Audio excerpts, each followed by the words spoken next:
Hello, my name is LoG and welcome to Quickies number 20, where I show you something that I think is cool in 5 minutes or less. Today we're going to talk about one of my favorite ways to get more comfortable with a lick, an idea, or a sound that you're not yet used to. Especially if this sound uses colors or notes that are not in the key or that don't function normally over the chord you're playing over or over a backing track or something.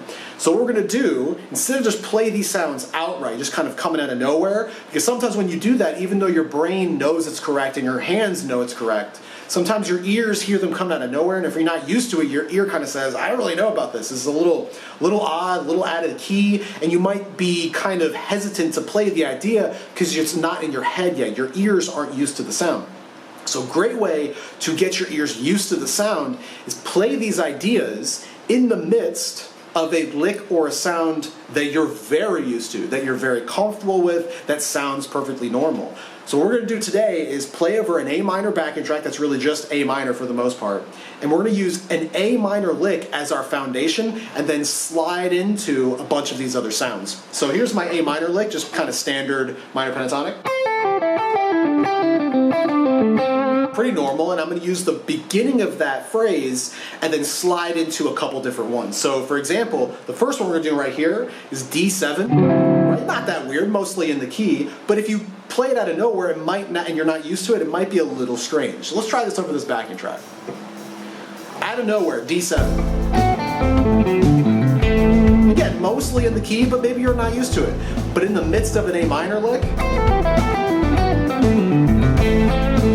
right? A little bit smoother sounding. Let's try one that's less in the key. How about E7, right? Coming out of nowhere.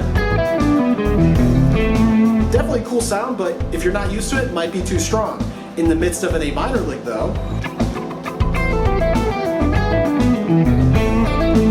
again, a little smoother. How about some diminished pairs?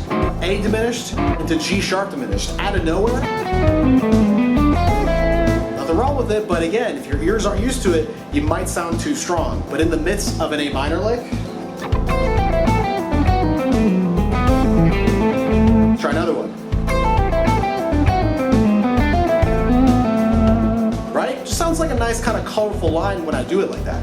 What about F melodic minor? Out of nowhere. Might be a little too strong, but in the midst of A minor,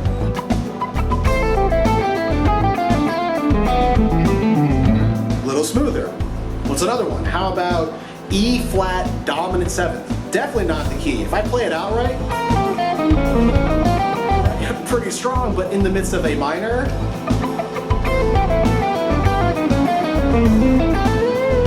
same thing with B flat dominant. If I play that,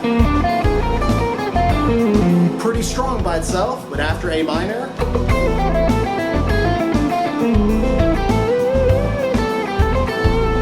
right? Pretty cool. What about B flat major 7? Might be a little strong after A minor.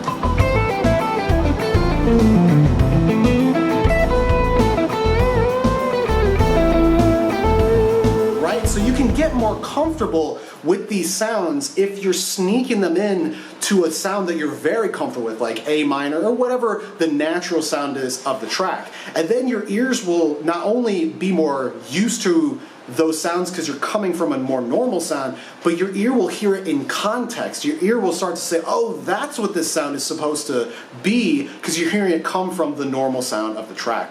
Hopefully all this stuff makes sense. See you in the next one.